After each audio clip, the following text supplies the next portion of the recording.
Welcome to the Peaceful Parenting Podcast. I'm your host, Sarah Rosensweet, mom of 3 young people, peaceful parenting coach, and your cheerleader and guide on all things parenting. Each week, we'll cover the tools, strategies, and support you need to end the yelling and power struggles and encourage your kids to listen and cooperate so that you can enjoy your family time. I'm happy to say we have a great relationship with our 3 kids. The teen years have been easy and joyful, not because we're special unicorns, but because my kids were raised with peaceful parenting. I've also helped so many parents just like you stop struggling and enjoy their kids again. I'm excited to be here with you today and bring you the insight and information you need to make your parenting journey a little more peaceful. Let's dive into this week's conversation. Hey everyone, welcome back to another episode of the Peaceful Parenting Podcast. Today's guest is Mia Wisinski, who you might know as Playful Heart Parenting on Instagram. She has a wonderful account where she demonstrates all sorts of ways that we can be playful with our children. I found her through a post of hers that went viral where she was playing the game Fortunately, Unfortunately with her stepdaughter. And after seeing a couple other wonderful ideas that she had, Corey and I said, we've got to get her on the podcast. So Mia is going to share with us some great examples of being playful and things that we can try with our kids. But most importantly, we talk about how just like being a peaceful parent isn't about using a script or saying the right words, but it's about a way of life and a different way of being with our kids. And so is being playful with our kids. And I think you're really going to learn a lot and be inspired to have more fun and be more lighthearted and be more playful after hearing Mia talk. She really makes it feel and sound a lot less daunting than it might be for some of you out there who are listening, thinking about being playful with our kids. If you have anyone that you think would like this episode, please send it to them. And as always, leave us a review on Apple, and 5-star reviews on Apple and Spotify are always appreciated and really help us get found in the algorithm by more families. And if we can reach more families, we can help spread the word about peaceful parenting. So let's meet Mia. Hi, Mia. Welcome to the podcast. Hi, Sarah. Thanks for having me. So I've been following you for a while, and I had kept thinking to myself, I've got to reach out to Mia and get her to come on the podcast. And then finally I can't remember if it was a newsletter or social media post came across my computer, and I was like, okay, I've got to reach out to her. And then the same day, Corey messaged me and said, we've got to get this woman on the podcast. And I was like, okay, we've got to do it. So you are what do you call yourself? A play expert, or what's your title? That's such a good question. I probably need to figure that out. But when I, have to call myself something, I usually call myself a mom, a stepmom, and a theater educator. Okay. And maybe a play advocate would be a good Okay. word for it. Cool. I don't have any degree in play other than I have a degree in making a living in pretend play as Right. a performer. Maybe like So a play specialist. a play specialist would be a good, Yeah. that Okay. would work. So you are a play specialist and you help parents be more playful with their children. And in peaceful parenting, we often talk about using play as, and I always try to say, like, we're not trying to manipulate children by getting them by using play as a control method. And, but we do often say if your child is resisting moving through the schedule, it really helps to get playful and to engage in their language, in their work of play, in their world of play, to get them to engage with us and our agenda and what we want them to do. And so can you tell the story, that the one that I'm talking about, the one that Corey and I both said we need to get her on the podcast? Yes. So I get messages every day from parents with little stories they like to share. And I love getting these messages because often they're things that I would have never come up with myself. And so I'm like, this is great. I want to share this and, share this game with other parents who might like to try it or get inspired to make up their own game. And this mother had invented a sock monster game for her daughter who was really struggling with putting on socks. For some reason, it was like a power struggle, big battle every day. So the mom she said she thought of my account. She thought of, how can I make this playful? What would Mia do? And she slipped the sock onto her hand and said, I'm a sock monster. I'm going to eat your ears and pretend to eat her ears, and then I'm going to eat your nose. And the girl's giggling, no, my feet, my feet. And eventually, held out her feet. Oh, I'm going to eat your feet. And she held up the other foot, do the other one, do the other one. And suddenly it was like this great, hilarious game. It took no time or, at least way less time than the power struggle. And now it was their new favorite way to put on socks and get out the door. And I got a lot of comments when I shared that that said, well, yeah, that sounds great. But if I actually tried that with my child, they would probably rip the socks back off and say, again, again. And then it would take even longer. And then I would resent even being playful in the first place because it just totally backfired. And so I think I shared that story and then I shared another email and post about those comments that I was getting. And because I had a lot of people saying, "I really do like this approach in theory, but do you have any advice for this situation where if I try the playful approach, it just kind of amps up the wild energy and then we aren't able to move on with our day, and then I'm wishing I hadn't started it in the first place."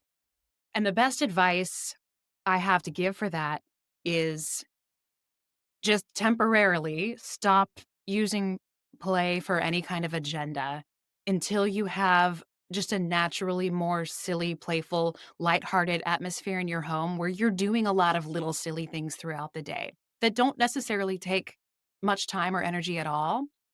But that so when we do, use it for hopefully gaining some cooperation or getting through a task or getting through a transition, which is always tricky for kids, it's not going to backfire because they're not craving this playful, silly energy for us so much that when they get a taste of it, they're like, yes, more, more, more. But it happens to be in a moment that you need to get out the door and you don't actually really have the capacity to give them a whole bunch of playfulness right then.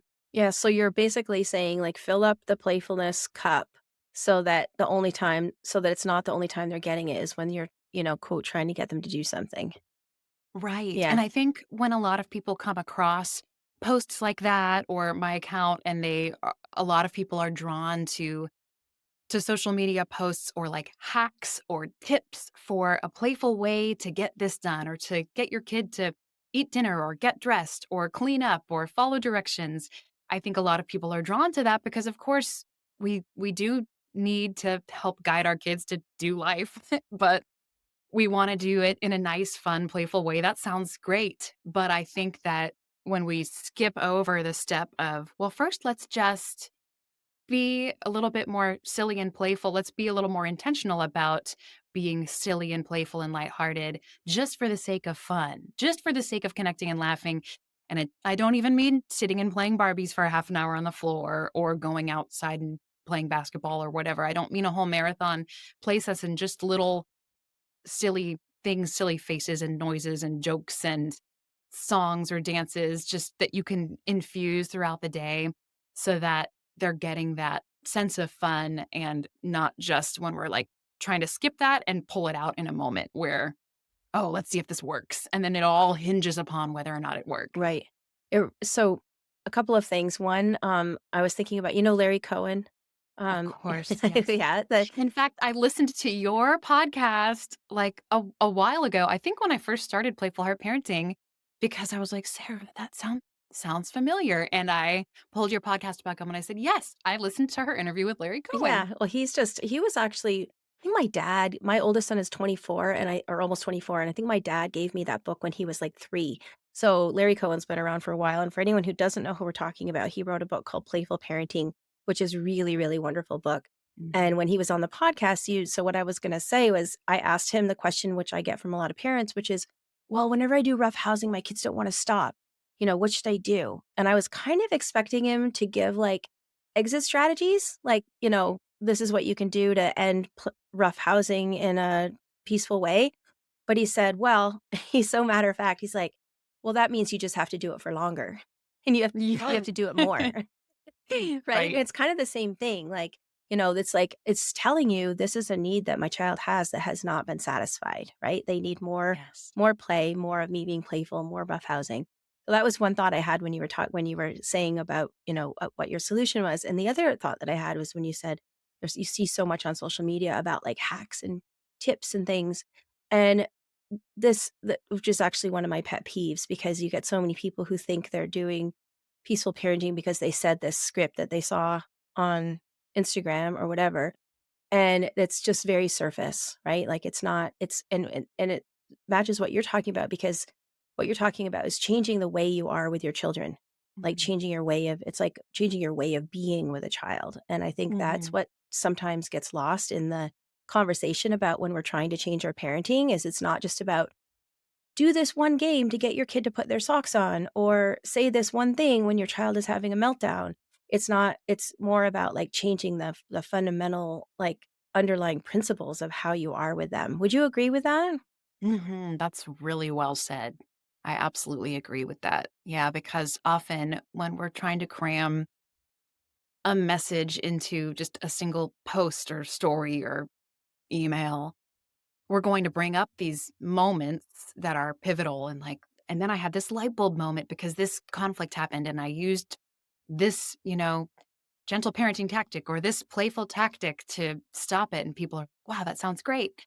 But really it's so much more than that. It kind of reminds me of how people are saying, I see a lot of experts talk about how we need to have conversations with kids out of the moment of the meltdown, the time to teach. Their brain isn't ready to learn in that moment. It's like out of the moment is when we can be a little more intentional about using in my work what I talk about play, not just in those, moments where we remember to. And it of course it is just it takes practice to change the way of being, it's not going to be an overnight thing or just a one-time thing, but little by little I really believe that you can either learn or relearn because I talk to a lot of parents who feel like they used to be kind of lighthearted and playful, but then parenthood just really comes with a lot of stressors and you can relearn that side of yourself. You can. It just I know because I lost it too and I've always been super goofy and playful. And it was just inaccessible for a while. And it had to come back in small little pieces and now I see how valuable it is. So I'm able to be more intentional with it. So how what makes us lose that, do you think? And also, do you think maybe this is a totally separate question, but I often hear from moms, "Well, my male partner is the playful one in the relationship," right? Like, I he's the one who does all the fun with the kids, and, do you think I mean, I guess my personal theory about that is because in I mean, I hope this is changing, but generally women have had the domestic and emotional mental labor load in a heterosexual parenting couple, and so men have a lot more freedom to be playful and goofy with the kids when they're not thinking about everything else that needs to happen.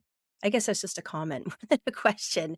I mean, bingo. Yeah. That's such a huge yeah, I feel like we could do a whole podcast just on this topic, and I'm so glad you asked this question because recently there's this study that's been going around on social media, and I think I did write an email about this. It's been a while, I need to bring it up again, where it talks about the oxytocin levels are higher for dads when they're playing with their kids, and they're higher for mothers when they're nurturing their kids. And then because of mirror neurons, the children are getting more oxytocin when they play and more when they cuddle mom and when they play with dad.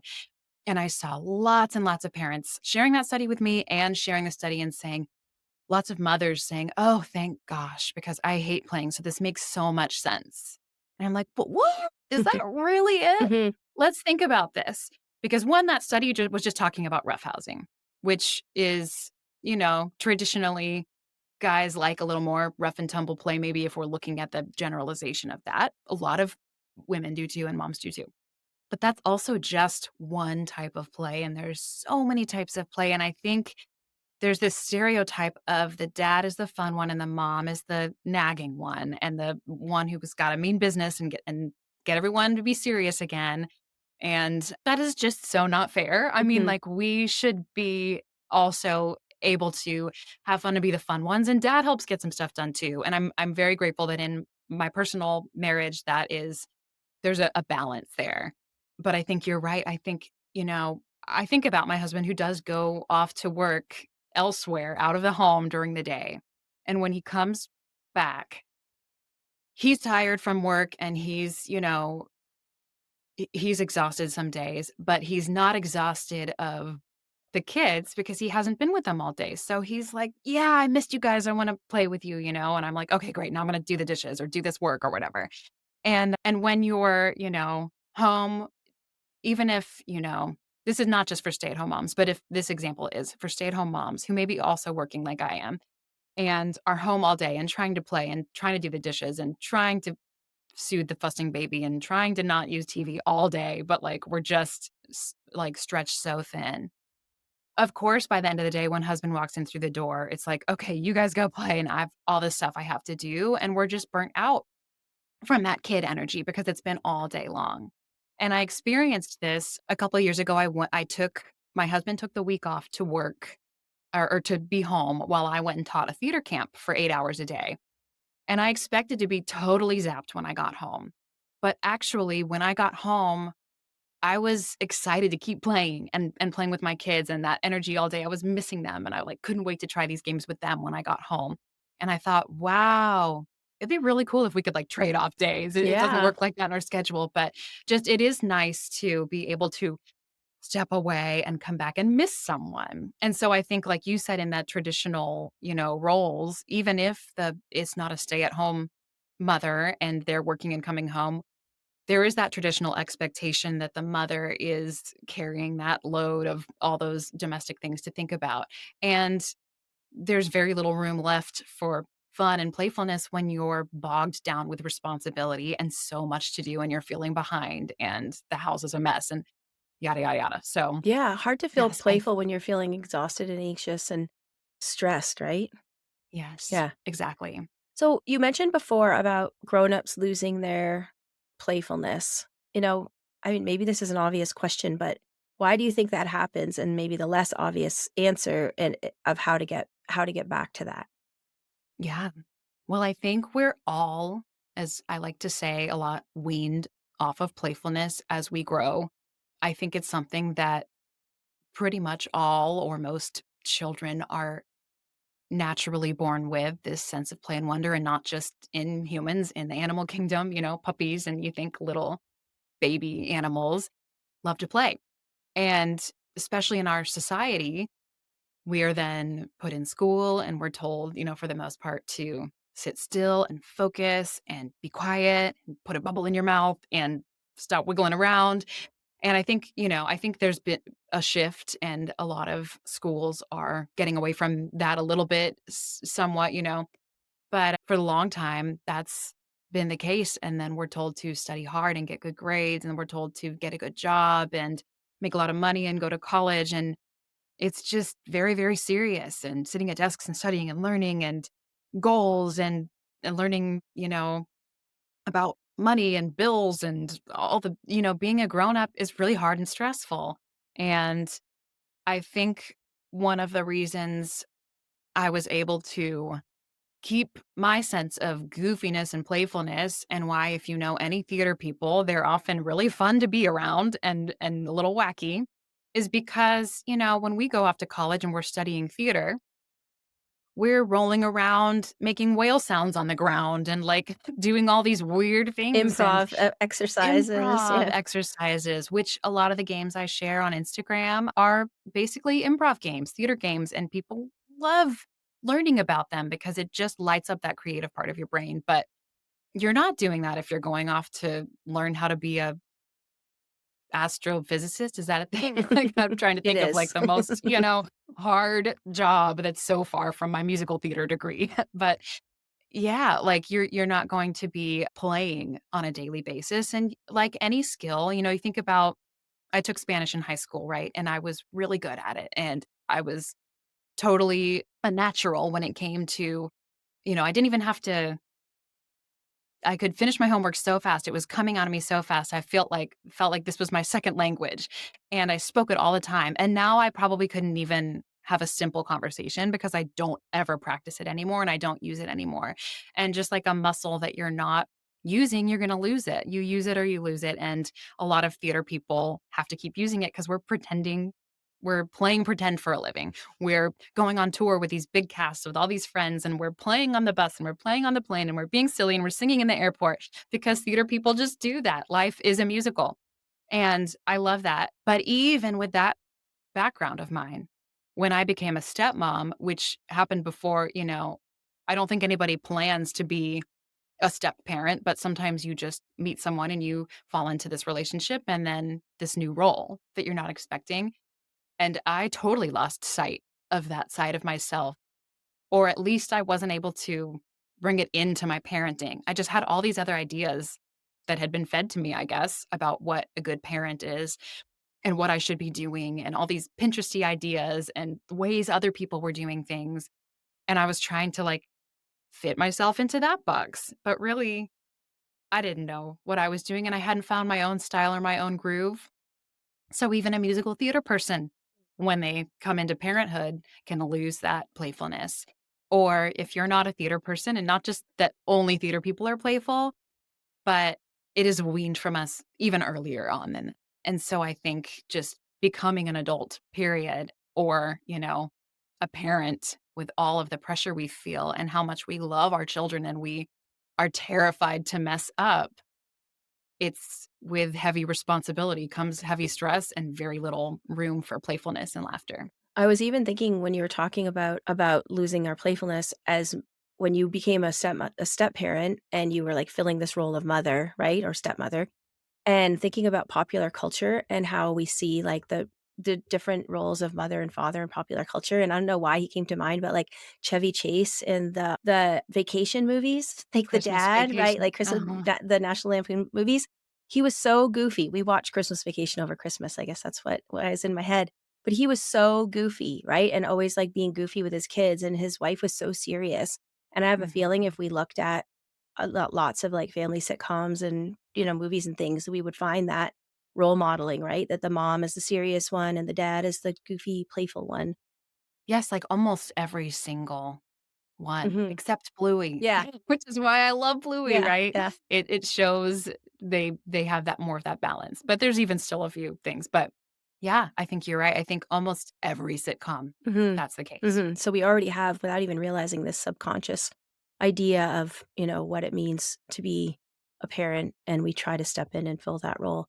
So, for non-theater kids out there, or, that what any and it's funny too that you say that, 'cause Corey, who works with me, is a theater kid, and she's always inspiring parents with her she does all these characters for, she's got Cheryl, the dental hygienist who brushes her kids' teeth, and, Ron, the bus driver who takes them to school, and she does all these voices and everything, and she's like, "I can't help it, like, I'm a theater kid." And she Yes, I love it. Yeah, I love it, yeah. and kids love it. Yeah. Yes. So what are some small ways that people can move towards? Because I know it probably feels daunting to think like, "Oh my gosh, this is like another thing that I, have to do to be like a good parent." But like, what are some small ways that parents can start to shift their energy? Because as we said before, it's not about just like following like this one tactic to get your kid to, do something, but it's more like shifting your way of being with your child. What are some places where they can start? Mhm. Yes, well, and like, also, it's not going to what one tactic you read about is not necessarily going to be a hit with your kid. So I think the first place we have to start is, instead of thinking of it as, and I totally get it because my algorithm, if you're listening to this and you have social media, your algorithm probably looks like mine and it's full of all the tips and the scripts and the advice. And it's like, sometimes it's, wow, that makes so much sense. I love that. And then it's life changing advice. I've definitely gotten that. But then a lot of times it's like just confusing. And then this thing's saying this, but this thing's saying that. And I love both of those experts. Which one do I choose? So I think when it comes to silliness and playfulness, my favorite way to think about it is, well, it's not another thing I have to do. It's something that I've lost and I can find again, not just for my kid, but for myself. Because, gosh, we deserve to laugh and be silly and lighthearted. We really do deserve that. And our kids are such a wonderful excuse to get back to that. That could be one of the most beautiful parts of this season, even though it is so hard. And don't get me wrong, I have a 6-month-old preemie downstairs and a 3-year-old and a barking dog, and it is hard. But that is like the saving grace. That is my favorite part of the day, without a doubt. At the end of the day, when we share a favorite part of the day, it's always something that made us laugh together. And so the first step is, don't even think about like, well, what character should I do? Or what joke should I make? Or what game should I make up? Because that stuff will come out of you naturally once you start to shift your mindset into, okay, I'm just going to be a little more intentional. And I like to think about putting on my play goggles. And it's like, okay, I'm putting them on. And now I'm scanning for playfulness. Like, what can I come up with here? And like, just as a little challenge for yourself or exercise, and what comes out, and maybe it flops, and your kid's like, I don't like that. It's like, okay, so what?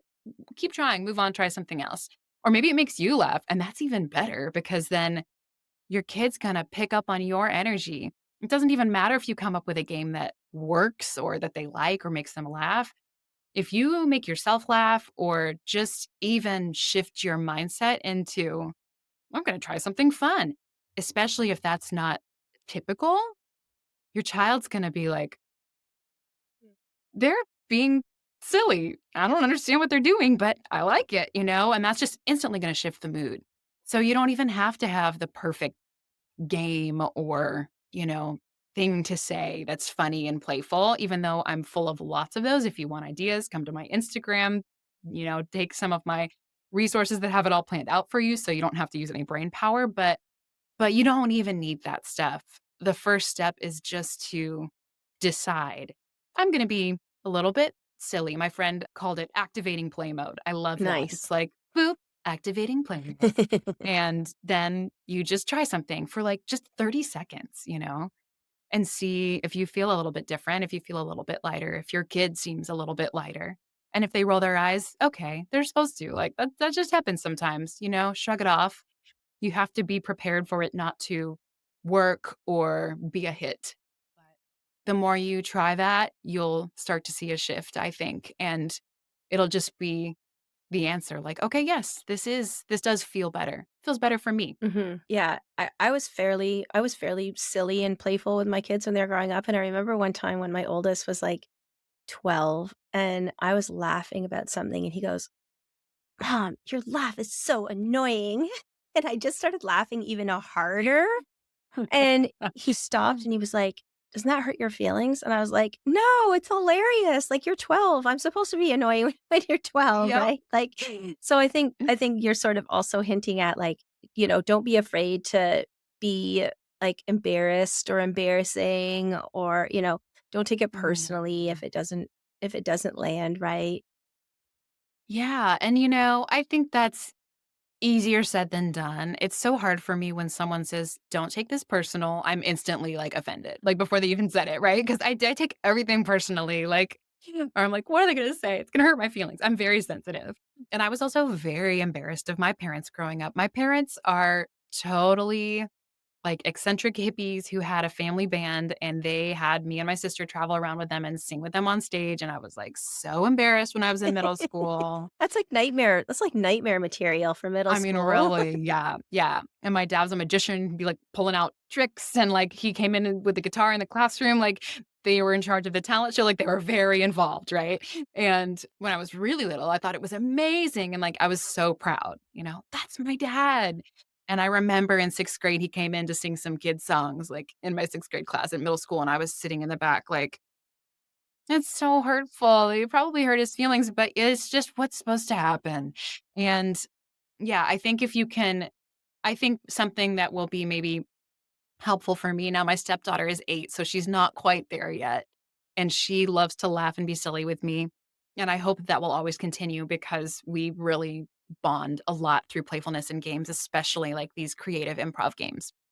But I think what I'm going to try to lean into is remembering back when I was that age, because I do remember it, and having a little bit of compassion, for that little middle school Mia, and middle school is so hard, and turning into a preteen and a teen is so hard. It's just, like, really difficult to go from being a kid to, like, not quite a kid, but you're still kind of a kid, and remember that it's natural for there to be some eye rolling and Oh, yes, embarrassment. totally.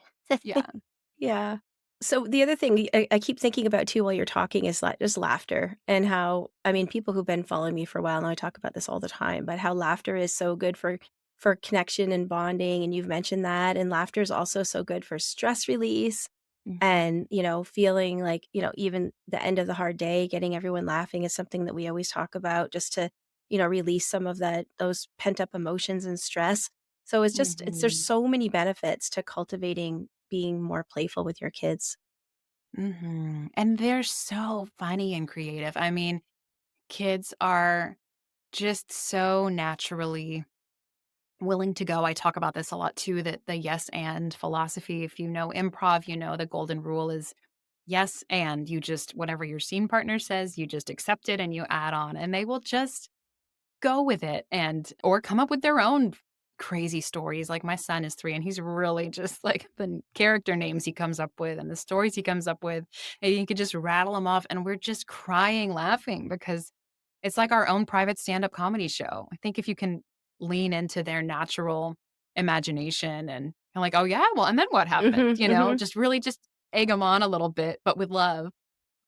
Yeah, it's just it's so good for us too, and for our hearts and our stress relief, and absolutely. Yeah, I just wanna highlight what you said, which is we always talk about as, like, following your kid's lead if you don't know what to Mhm. do and just, like, observing them and the following they'll often if you're not sure what to do to be playful, they're good teachers.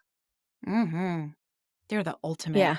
ultimate yes and teachers, improv teachers, and, you know, almost every single time I throw out some kind of I can't even think of an example right now because I just have to have my kids in front of me, but, like, if I jump out and go like, I've been doing that a lot, you know, roaring and holding out my fake claws, Mhm. like, my son will scream and run away and say, "Mom, stop." Mhm. Like, you know, he'll just jump into playing along. My stepdaughter will too, and she's 8, you Mhm. know, like, they will just jump in because that, like you said, is their language, that's their world, Yeah. and they're like, "Come on in. Yeah, my daughter used to Everyone's welcome."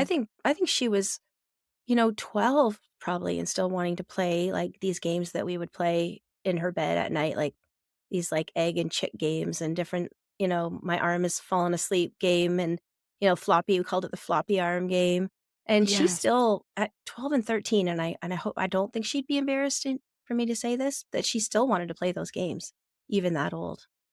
Yeah, they do. I talked about this with a friend of mine recently on her podcast, but as a theater teacher of middle school students, I can confirm kids and teens, and I've worked with teens too, like high school students too, love to play. And when they have permission to get up on stage and play these silly theater games and be characters, like they love it and they are dying to get up there and play. And so I would always start rehearsals off with games just to loosen everybody up and even audition workshops like before we had auditions for the musical that I was directing, I would start with silly games where, like, one kid stands behind the other kids and they're their arms, and they have to try to go with what the kid's saying, and they're all just laughing, and they're kind of embarrassed, but they're, like, cracking up and pointing at each other and laughing, and it's like, all the tension's gone. I'm like, "Okay, now let's talk about your audition song," you know, Yeah, and everyone's like, "Okay, their guard is down." yeah. And we can do that in our home too. It just takes a little bit of being intentional about it. Yeah. I think the very first reel I saw of yours was doing the Fortunately, Unfortunately game with your stepdaughter, and Yes. I just wanted to share with you, so I'm reading this book that was written probably at least 15 years ago, by this woman, Tamar Chansky. She's coming on the podcast, so I'm reading the book in preparation for that, and the book's called Free Your Child from Negative Thinking, and she uses that game as she has a whole bunch of exercises that you can do, and she uses that game, Fortunately, Unfortunately, to help your child get over negative thinking, which I just was like, "Oh, that's Mia's game." I know it's not your personal game, Awesome. but Yeah. No, but no, no. there's so many other benefits to play too, right? Like, this is something that she talked about kids learning, like, the something bad happens, but then there's a bright side, and then it's also funny, and how you're doing with your stepdaughter. Yes, yes, and there are yeah, there are so many games and, like and I have a course called Pretend Play Pro that has a whole section about, like, here are some specific games that are great for this challenge in parenting, and one of them is, like, anxiety. We came up with this game called the Crystal Ball game, and I even, like, play it for myself, and so, basically, if there's an upcoming event I had an upcoming event where I was going to be, like, trying to lead some parents and kids in some games, and it ended up being this was, like, a couple years ago now, it ended up being a total flop, and the kids were too young, and they didn't actually have a space for me that was gonna work, and the event did end up going, like, pretty much as bad as it could.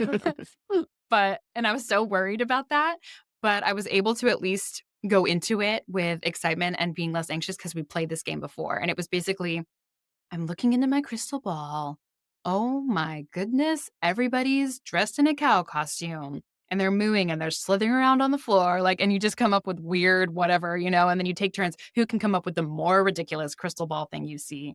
And you can do it about like a ballet class you're about to take or school or anything. Fortunately, unfortunately is another great one. And I would also say, because when I shared that, a lot of people said, oh, this would be a great way to help teach your kid to look on the bright side. And to that, I say, yes, totally. And also make sure to flip it and take a turn where, so if you're listening and you don't know the game, one person starts something with, unfortunately, and then you just make something right. So in that video you saw, I think I started with, unfortunately, I got a flat tire on my way to work. And my stepdaughter said, fortunately, I don't remember what she said, like, there was a tire shop right down the Mhm. street. And so you just take turns back and forth coming up with something and you build this story. And I like to do the unfortunately so that the child kind of has that challenge of thinking of, here's a positive thing that could happen. But I would say make sure to switch it too, because it is kind of exhausting to try to keep like climbing out of this hole of negativity when the parent keeps giving the negative situation. It's funny and fun. But if you can switch it, then they get to be the one that's like, well, unfortunately, Yeah. this Yeah. happened. And then the parent has to be like, oh, but, and scrambling for it. And then it's kind of funny. They get to laugh at you struggling with that. Yeah, and also whenever we laugh about things that worry us or bad case scenarios, it helps us process those difficult feelings too for kids. Yeah. Like if they're like, probably I imagine sometimes like their real life worries and anxieties come out when they're playing that game or any games and being able to process those is probably really good for them. Absolutely. Yeah. Aletha Salter, who wrote Attachment Play and many other books, talks a lot about that. Like, that's just a wonderful book if anyone out there is interested in what you just said about laughter as a way to heal and process and kind of cope with pretty much anything. She has chapters on everything of how laughing about it can totally take away the power of the fear or the Mhm. anxiety or the pain. Mhm. So let's close with what's you mentioned one thing when you're like the tiger roar and the claws, but share for inspiration one of the favorite things you've been playing with your kids lately before we close out. Oh, I love this. Okay. So this just started up. I've done something like this before, but now they're like on a real kick from it. And it started with my stepdaughter the other night because for whatever reason, it was bedtime and she didn't get to do this one thing she wanted to do, but she's kind of notorious for stalling. But I just wanted to do this one more thing. And we told her, sorry, it's time to go brush your teeth. The baby was fussing like my 3-year-old's turning into a pumpkin. It was time. And I felt myself starting to get irritated and annoyed. And I was like, take your own advice, put on your play goggles. Like, what do you got? And I was like, and I love telling you what to do. So you have to go, I'm going to tell you, you have to go brush your teeth. By the time I come back and change that diaper, if you haven't done it yet, I get to tell you to do it. Ha ha ha ha. Right. And I like didn't know. She was like looking at me like, no, not interested. And I was like, oh, it's probably not going to work. Whatever. I tried. I went and changed my baby's diaper. I came back out. She wasn't on the couch anymore. And I was like, I know what she's doing. Okay. So I walked towards her bathroom and I said, you better brush your stinking slime. And she's brushing her teeth. I'm like, hey, I wanted to tell you to brush your teeth. Don't do it before I tell you. Okay, well, at least I can tell you to get your jammies on. I'll be right back to tell you to get your jammies on. And then she rushed and got her jammies on. And I was like, yeah, sure. Oh, you got your pajamas on. So I keep pretending to be fake furious, stomping and like yelling at her to do these things. I'm telling you, the rest of the night, they were like, now what can we do to make you mad? And I'm just like telling them all the things they have to do. It was great. Like they're just like getting ready for bed. I said, and at least I get to tell you guys to cuddle up in bed for story time and favorite part of the day. And, I have to tell you to calm down.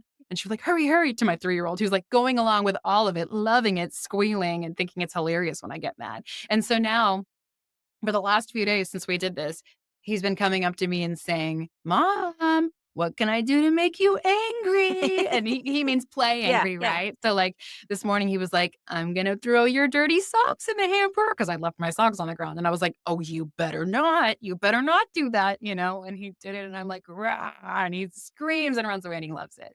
So that's been the hit in our house. And, I'm ready for it to suddenly not be interesting to them Right, anymore. But for now, right. I am loving it. I'm going with it. That's amazing, I love that. Yeah, I'm always telling parents that too, like, the fake reverse psychology is such a Mhm. fun way to be playful, like, whatever you do, you better not put your pajamas on is another fun thing to do, like, as long as Yeah. everyone knows it's a joke and you're not really Right, and telling.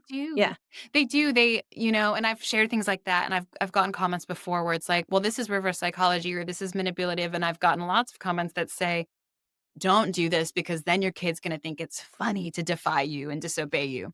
And I just totally don't buy that at no, all me either. because they know it's a game, Yeah, like, kids are, like you said, the experts on yeah, playfulness, and they absolutely know when I'm serious and when I'm being yeah, silly. My son is 3, and he's known that since he was 1, yeah, maybe even earlier, like, they just know. So, as long as you are doing it in that, like, "I told you not," yeah, yeah, there's just a voice and it's gonna sound different for everybody.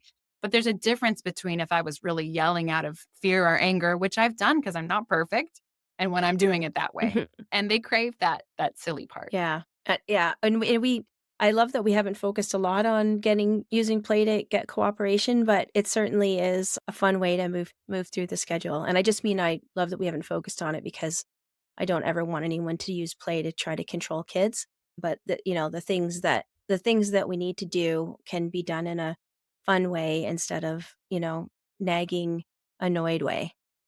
Yes, and I think that if we're only like we touched on this before, but if we're only pulling it out, in those instances, it is kind of unintentionally manipulative. But I think it's much more, you know, natural and forgiving if we're just also kind of like that in general, and then it just seamlessly can transition and spill into these, like, moments. So, if you wanna try the angry game, it's like, "Don't you dare sing Twinkle Twinkle Little Star," just something random where it's not, like, something that they're supposed to do, like eat your broccoli or Right. put on your Yeah, shoes. yeah, So if you're listening to this and you're like, "Okay, well, I don't wanna manipulate them, but I like that game, it sounds silly," you can just do it for something totally silly. right. And I think, Lawrence Cohen says something like that. It's like the silly threats. He'll be like, "Oh, no, you better not, do that again," or "I'm gonna have to stand on one foot and balk like a chicken, and I don't wanna do that," Yeah. and then they're gonna do it, and then you're gonna be like, "Ah," and just pretending to be totally annoyed, but they love it. So just for the sake of silliness and fun, not cooperation, is a great way to just start leaning into that. I love that. Well, thank you so much for coming on and sharing your play play expertise and wisdom with our families. I'll ask you the question I ask all my guests, which is, and this isn't going to be so far back in time for you, but if you could go back in time to your younger, newer parent self, what advice would you give yourself? Well, a couple things. One, like you said, I have a baby and a toddler downstairs, and so I am still very much in the postpartum, like, thick of sort of being a new parent. And to that part of me, I'll say right now, you're gonna learn so much. Like, there's still so much for me to learn. And my therapist actually told me this, and I'll borrow it from her. I'm a 6-month-old mom, like, to my daughter. And how much do you expect from a 6-month-old? Like, nothing, just the very basics of survival. And so I'm in survival mode, and I am learning just alongside of her. And I'm a 3-year-old mom Oh, to I my love son. that so much. I'm going to use And that. then yeah, and it's like, what do you expect of a 3-year-old? Well, a little bit more. Okay, yeah, like, he's learned some things but, like, still not a lot, right? And then to my stepdaughter, I'm an 8-year-old stepmom, so I do have some more wisdom there, and I've learned a lot. And to that Mia, who was a fresh stepmom trying to be, like, trying to really overcompensate and, like, do all the right things, I would say it's okay. Like, again, you're gonna learn a lot, but your best asset is you. What's special to you? What do you love about yourself? And for me, that has always been just the gift of being able to be silly and, playful. And it was something that I just didn't really even think about leaning into very much as a step parent. I was probably a little bit, but, like, I would love to go back and lean into it more and make more things games and just not take things so seriously. But I also know I can't go back, and it makes perfect sense why I was so Mhm. serious. Mhm. But just yeah, not taking everything so seriously and leaning into that, we all have natural gifts and kind of trying to tap back into what that is. Love it. Where's the best place for folks to go and find out more about you and what you do? I'm most active on Instagram. I post pretty much every day, different little reflections and games and silly things and encouragements for parents. Playful Heart Parenting on Instagram. And then I have a free weekly newsletter where I share reflections and do weekly invitations for parents based on something I've learned or noticed or thought about throughout the week. Awesome. All right. Well, everybody go out and find Mia and get her great videos for inspiration. And before we go, I'll share my sister. My sister had a baby quite late in life, so she has a 7-year-old, and they were having a rough morning. And we have a family. My mom, my dad, my sister, and I have a family Voxer chat where we leave each other messages. And she shared that she had been having a tough moment with her daughter, and all of a sudden she started using a robot voice, and my dad was like, "Did she say she used a robot voice?" And my sister, who I didn't even know if she followed you, she's like, "Oh, yeah, I follow this woman on Instagram, and she suggested that." So you're really, and she's Oh, all the way in Seattle, far away from me, and you're that's yeah, yeah. awesome. So she said it That's really helped. awesome. And, I use that voice a lot. It's another topic we didn't talk about really, but yeah, when you are just, like, getting ready to lose your mind, instead of yelling, try robot voice, Mhm, just try it. mhm. "I already answered that question. Please ask me another one," and you can, like, even have the crazy eyes, and it's just kind of a way to, like, get that energy Yeah. out, but it's actually funny, and you're probably gonna amuse yourself too, which is always to take your stress down a notch. Yeah, I mean, getting playful in a stressful situation is such a good way to shift the energy, and it worked for my sister, so she's Awesome. Thanks for yeah, sharing. That's yeah, cool. yeah. Okay, well, thanks, Mia, and, everyone go and check out Mia's Instagram and follow her and get some great tips. Thank you, Sarah. Thanks for listening to this week's episode. I hope you found this conversation insightful and exactly what you needed in this moment. Be sure to subscribe to the show on your favorite podcast platform and leave us a rating and review on Apple Podcasts. Remember that I'm rooting for you. I see you out there showing up for your kids and doing the best you can. Sending hugs over the airwaves today. Hang in there. You've got this.